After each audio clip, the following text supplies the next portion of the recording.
আল্লাহ জানেন মানুষ পাপই করবে।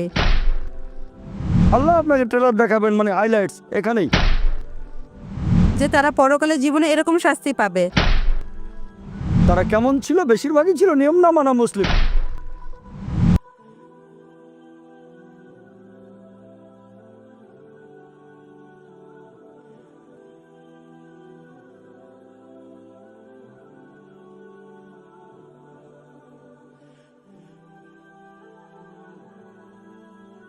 আল্লাহ জানেন মানুষ পাপই করবে যদি তাদের আবার পৃথিবীতে পাঠানো হয় দোজখের আগুনের স্মৃতিটা মুছে দিয়ে। এখন আল্লাহ কেন পৃথিবীর সব মানুষকে দেখালেন না যে তারা পরকালে জীবনে এরকম শাস্তি পাবে? তাহলে মানুষ সবকিছু নিজের চোখে দেখে আল্লাহকে ভয় করত আর সঠিক পথে চলতো। বোন খুব সুন্দর প্রশ্ন করেছেন যে আমরা যদি পরকালের জীবনে দোজখের আগুন সত্যি সত্যি দেখতে পেতাম সবাই তাহলে বিশ্বাস করতো আর কেউ খারাপ কাজ করতো না।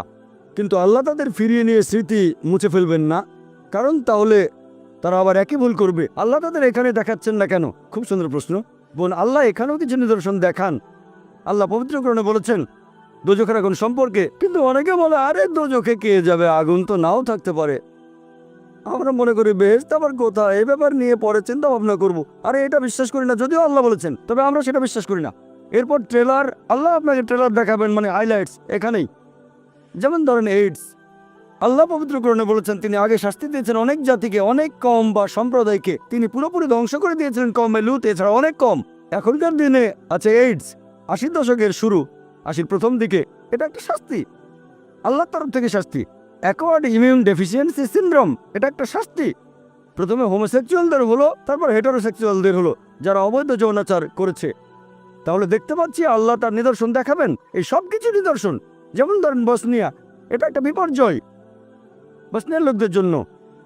দুই দিক থেকেই কিছু মানুষ অন্যায় করেছে, তারা ছিল মুসলিম। তারা কেমন ছিল? বেশিরভাগই ছিল নিয়ম না মানা মুসলিম, ইসলাম সম্পর্কে জানতো না। আল্লাহ বিপর্যয় দিয়েছেন। হয়তো কিছু মানুষ ছিল ভালো, আর আল্লাহ বলেছেন যখন তিনি শাস্তি দেন সেখানে যারা পাপ করেনি তারাও শাস্তি পেতে পারে, তাদের জন্য এটা পরীক্ষা।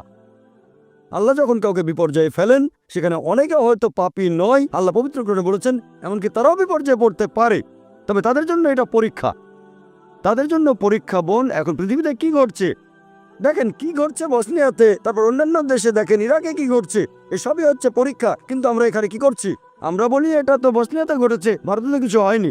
ঘটনা ঘটেছে গুজরাটে, মাদ্রাজে কিছুই হয়নি। এই সবই নিদর্শন বোন। আল্লাহ এভাবে ট্রেলার দেখাচ্ছেন। আর আপনারা যদি এই বইটা পড়েন, সর্বশেষ ও চূড়ান্ত আসমানি কিতাব পবিত্র কোরআন, তাহলে জানতে পারবেন তিনি আমাদের স্রষ্টা, একমাত্র তার ইবাদত করা উচিত। আর তিনি আমাদের যা দেন তাতে আমরা বলবো আলহামদুলিল্লাহ। আশা করি উত্তরটা পেয়েছেন।